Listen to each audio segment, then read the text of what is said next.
서먼 멤버십 회원분들 안녕하세요. 혹시 나를 벼락 끝으로 내모는 그 최악의 상황 있잖아요? 그게 사실은 엄청난 자산이 될 수도 있다면 믿으시겠어요? 오늘은 바로 이 역설적인 이야기 속으로 한번 훅 들어가 보려고 합니다. 자, 그럼 오늘의 서먼 데일리 브리프 시작하겠습니다. 첫 번째 파트인데요. 왜 스스로 낭떠러지에 서는가? 질문이 굉장히 도발적이죠? 아니 도대체 왜 어떤 사람들은 일부러 제 발로 이런 아슬아슬한 낭떠러지 끝에 서려고 하는 걸까요? 이해가 잘 안 가죠? 여기 이정효 축구 감독의 책 정답은 있다를 보면요. 이런 구절이 나와요. 본인 스스로를 일부러 낭떠러지에 세운다는 건데요. 와, 그 이유가 진짜 인상적이에요. 세상이 자기가 떨어지기만을 바라고 있다는 걸 아니까 단 한순간도 긴장을 놓지 않으려고 그런다는 거죠. 와, 진짜 상상만 해도 숨이 턱 막히는 압박감 아닌가요? 물론 이정우 감독님은 좀 특별한 케이스 아닌가 싶을 수도 있어요. 맞아요. 굉장히 극단적인 예시일 수 있죠. 근데 생각해보면 우리 모두 크고 작은 압박감을 느끼면서 살잖아요. 그쵸? 자, 그래서 여기서 질문을 살짝 비틀어 볼게요. 두 번째 파트, 무너지는 사람 대 일어서는 사람입니다. 진짜 신기한 게 실력은 거의 비슷한데 왜 누구는 예상치 못한 위기 앞에서 폭삭 무너져버리고 또 누구는 오히려 더 단단해져서 일어서는 걸까요? 바로 이렇게 말이죠. 실수 한 번 했는데 왜 어떤 선수는 그대로 무너지고 다른 선수는 오히려 더 강해지는 걸까? 바로 이 질문이 오늘 이야기의 완전 핵심이에요. 팀 그로버의 책 멘탈리티를 보면 저자가 최고의 선수들을 쭉 지켜보니까 그 결정적인 차이가 보이더라는 겁니다. 바로 이 차이를 보여주는 건데요. 책에 따르면 예를 들어 야구 투수가 말로 홈런을 딱 맞았다고 생각해 보세요. 어떤 선수는 맞았네. 다음 타자 하고 툭툭 털고 일어나서 엄청난 집중력을 보여주는데 다른 선수는 그 홈런 한 방에 완전히 멘탈이 나가서 계속 무너지는 거죠. 이게 어디 스포츠뿐이겠어요? 우리 일상에서도 정말 흔하게 볼 수 있는 모습이잖아요. 자, 그럼 세 번째 파트입니다. 11번째 시나리오를 준비하라. 아니 대체 이 둘의 차이가 뭐길래 그럴까요? 해답은 의외로 간단합니다. 바로 준비에 대한 생각의 차이, 그 마인드셋에 있었어요. 책 멘탈리티에서는 자신감과 자만심의 차이를 딱 한 단어로 설명해요. 바로 유연성입니다. 자신감은 뭐냐? 계획이 틀어졌을 때 그럼 이렇게 해볼까? 하고 바로 적응하는 거예요. 반면에 자만심은 아니 내 계획은 완벽했는데 저 사람 때문에 망했어! 이러면서 실패를 남 탓하고 똑같은 실수를 반복하는 거죠. 확 와닿죠? 그러니까 진짜 탁월한 사람들은 플랜 A 하나에 목숨 걸지 않는다는 거예요.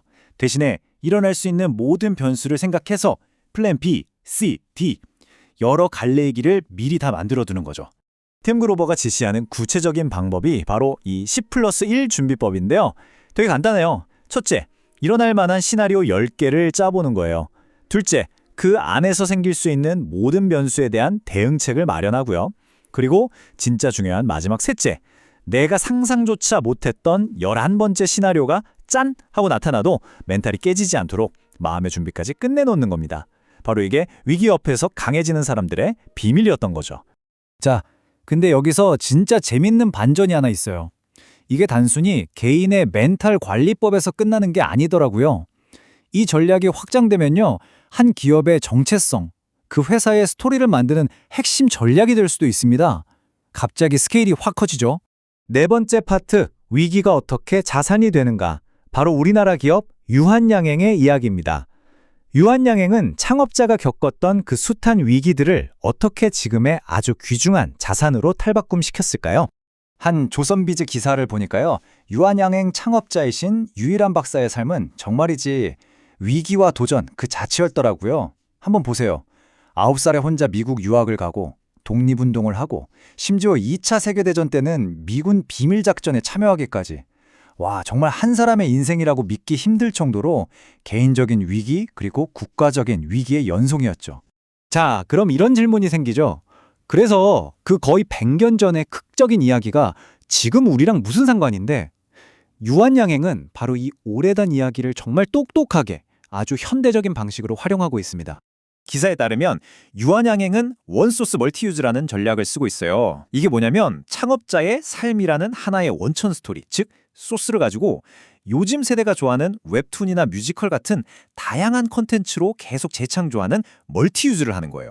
어때요? 그냥 우리 창업자님은 훌륭하셨다 하는 것보다 훨씬 세련된 방식이죠. 이렇게 기업의 철학을 젊은 세대와 소통하는 겁니다. 바로 이겁니다. 유한양행의 사례가 우리에게 보여주는 건 명확해요. 과거에는 그저 힘들고 어두운 먹구름 같은 위기의 역사였을지 몰라도 이걸 어떻게 바라보고 어떻게 다시 이야기하느냐에 따라서 오늘날의 엄청난 가치를 지닌 자산이 될 수 있다는 거죠. 자, 마지막 5번째 파트입니다. 당신만의 스토리를 만드는 법.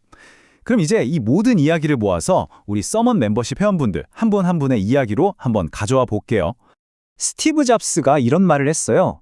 뭔가를 심플하게 만들려면 그 뒤에서 정말 힘든 일을 해야 한다. 우리가 보는 단순하고 멋진 결과물 뒤에는요, 사실 보이지 않는 엄청난 노력과 고민이 숨어 있다는 뜻이겠죠. 여기서 잡스가 말한 그 힘든 일이 뭘까요? 맞아요. 바로 앞에서 말한 C+1 시나리오를 준비하는 거예요.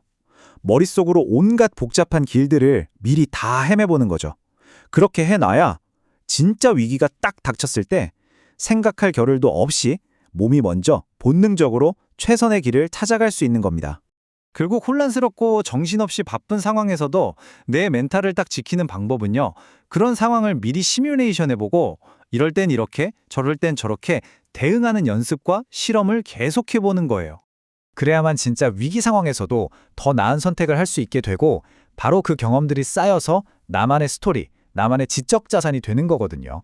그러니까요, 오늘 하루를 마무리하시면서 한번 생각해 보시면 좋겠어요. 내가 마주할 수 있는 최악의 상황은 뭘까? 그리고 그 상황에 더 잘 대응하려면 어떻게 해야 할까? 이렇게 여러 방법들을 한번 떠올려 보면서 하루를 정리해 보시길 바랍니다. 늘 감사합니다.